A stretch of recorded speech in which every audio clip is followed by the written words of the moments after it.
when you look at the architecture of modern thought, especially psychology, you see these two giants, right? Sigmund Freud and Carl Jung. And Freud, he often gets the top billing in the history books, but it was Jung who really took a sledgehammer to the purely rational idea of the mind. He really did. He opened it up to something older, more mythological. And that's the ultimate intellectual split, isn't it? For a while, Jung was Freud's chosen one, his successor, almost like an intellectual son. They were that close. Oh, absolutely. Their early theories were very aligned, but they just diverged so dramatically because they had this fundamental disagreement on what makes a person whole. And what was that disagreement? Well, Freud was all about a strictly analytical scientific approach. He wanted to trace everything back to these basic instinctual drives. And Jung, not so much. Jung looked at that and saw, I think, a spiritual wasteland.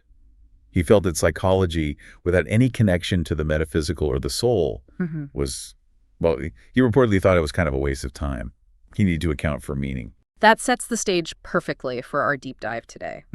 We're exploring Jung's revolutionary model of the mind, his universal concepts, and how adding that spiritual dimension it changed Western psychology forever. It really did. We have stacked the sources from his foundational texts to biographical accounts, and our mission is to get a quick but really thorough understanding of a man whose ideas, well, they underpin everything from therapy to pretty much every blockbuster movie you've ever seen. That's no exaggeration. Okay, let's start with the context of that split. Jung was born in 1875 in Switzerland. Right, into a deeply religious family, which is key.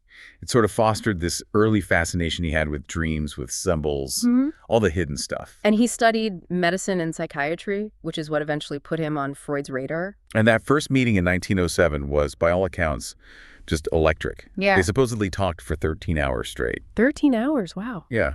Jung was made president of the International Psychoanalytical Association. He was clearly being groomed to take over. But that collaboration only lasts until about 1913. That's a really intense but short 6-year run. So where did it all start to crack?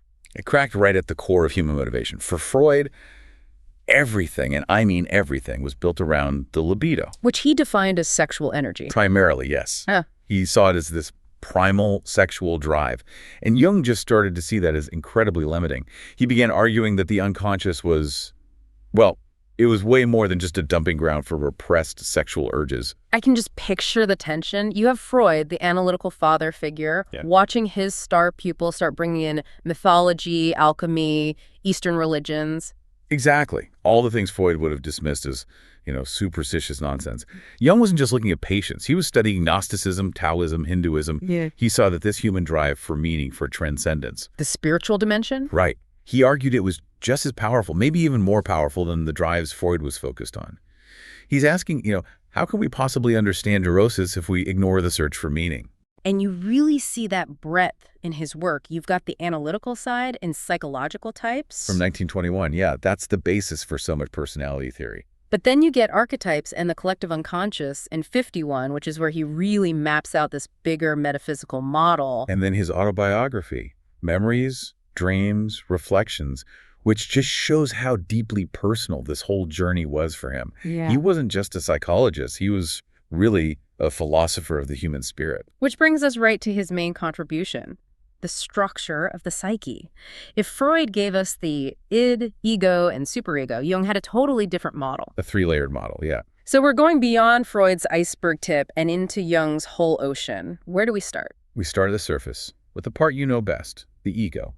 This is the center of your consciousness. It's the I. The part that's making decisions, having thoughts, my identity. Exactly. It's what lets you say, my name is this, or I am this kind of person. It's what separates you from everyone else and provides that sense of stability. So that's the command center we're aware of.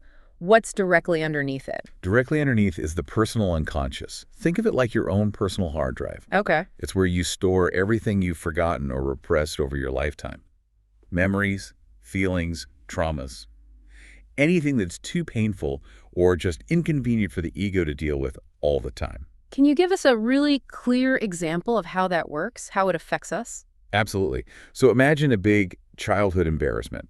Maybe you had to give a speech at school and you just froze.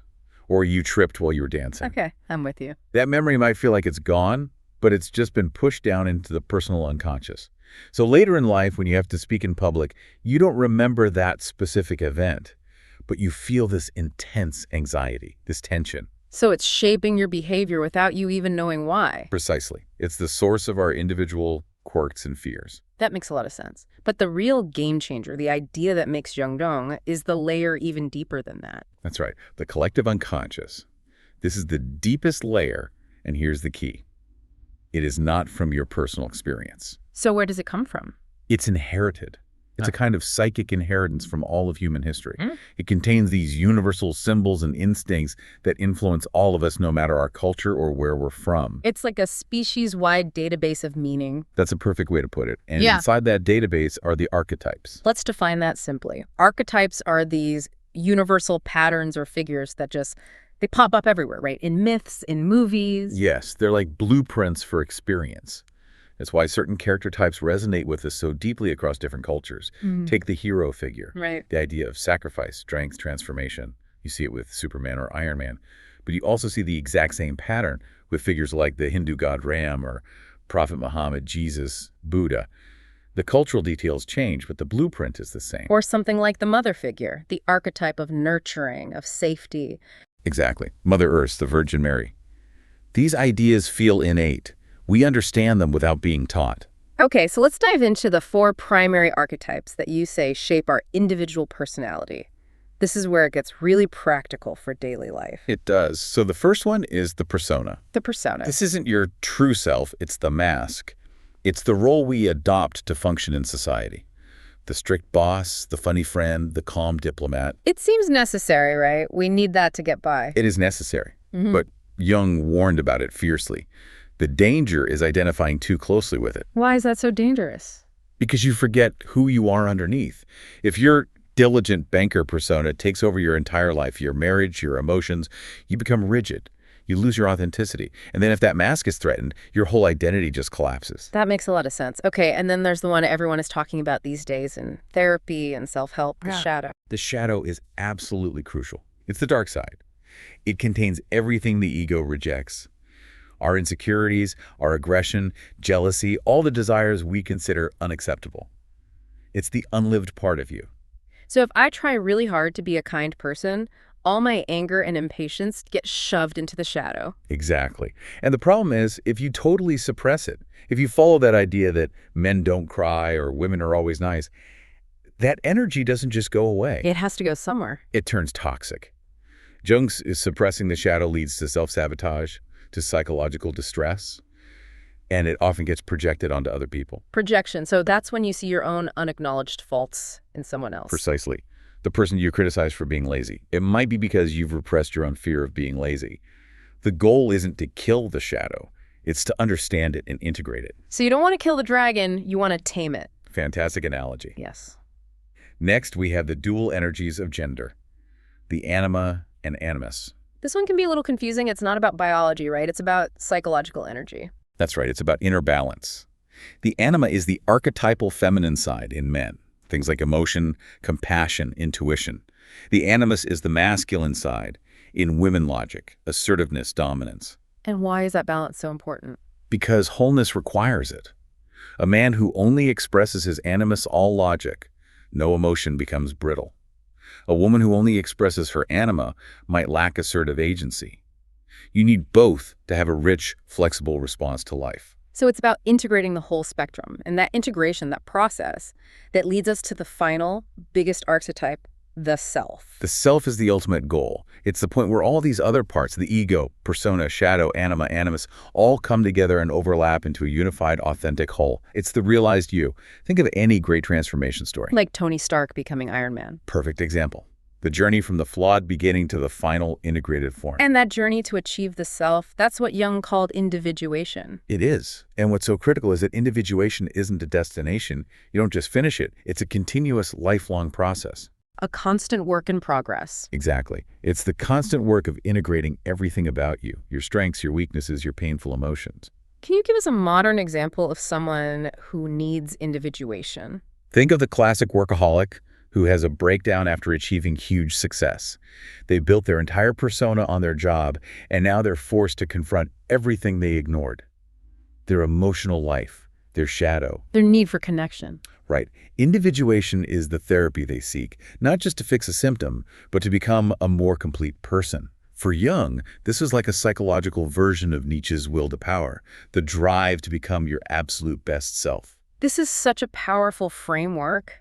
But there's always that mystical side to Jung that separates him from mainstream science. He had this one concept that just throws cause and effect right out the window. You're talking about synchronicity. Synchronicities. Jung defined it as a meaningful coincidence.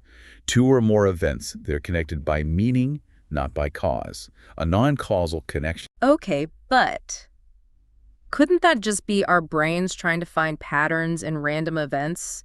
You know, confirmation bias? And that's the classic critique, of course. It's what his analytical peers would have said. Yeah. But Jung's point wasn't about proving it scientifically. For him, when a coincidence is so profoundly relevant to your inner state, to what you're struggling with. It feels like more than chance. Yes. He saw them as universal indications, or divine sparks from the unconscious. The emphasis is on the meaning of the event for you. So it's like the universe is giving you a clue. Precisely.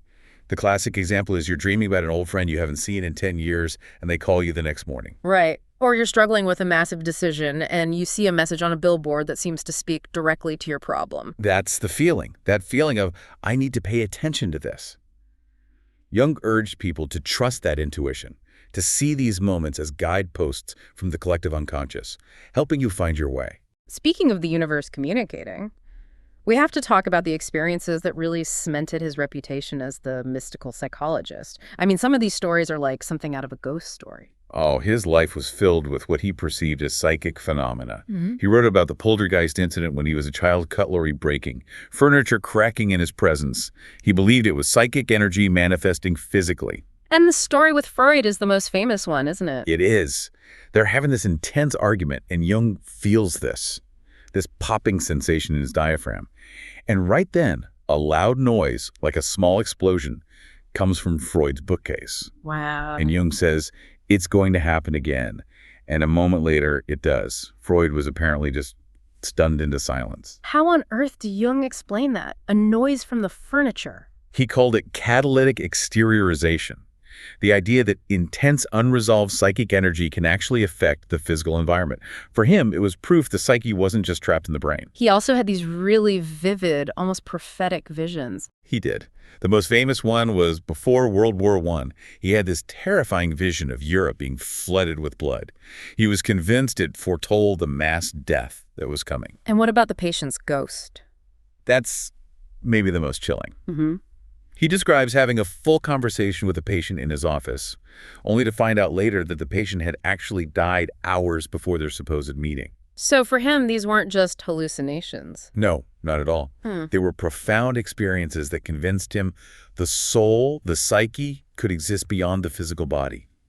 These stories weren't just footnotes for him, they were foundational to his entire theory. So how does this man who's obsessed with alchemy and psychic phenomena become such a core figure in modern thought? What's his legacy today?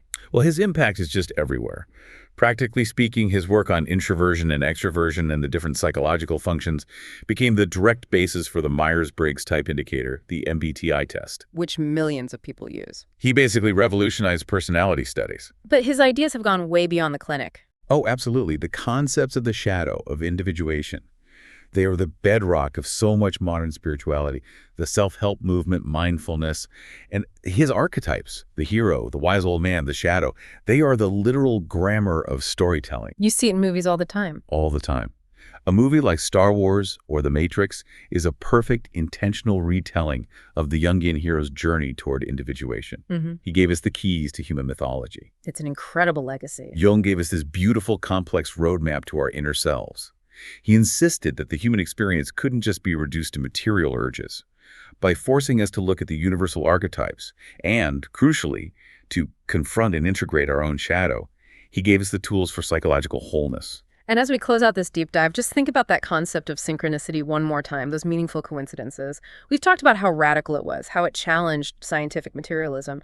But what really stands out is that Jung was encouraging us to stop dismissing those moments as just luck. Instead, he urged us to see them as indications that the universe might actually be communicating something essential about our life path. The deepest mysteries, Jung seemed to suggest, aren't out there in the stars or in some lab. They're in the connections we so often overlook, right here, right now, trying to guide us.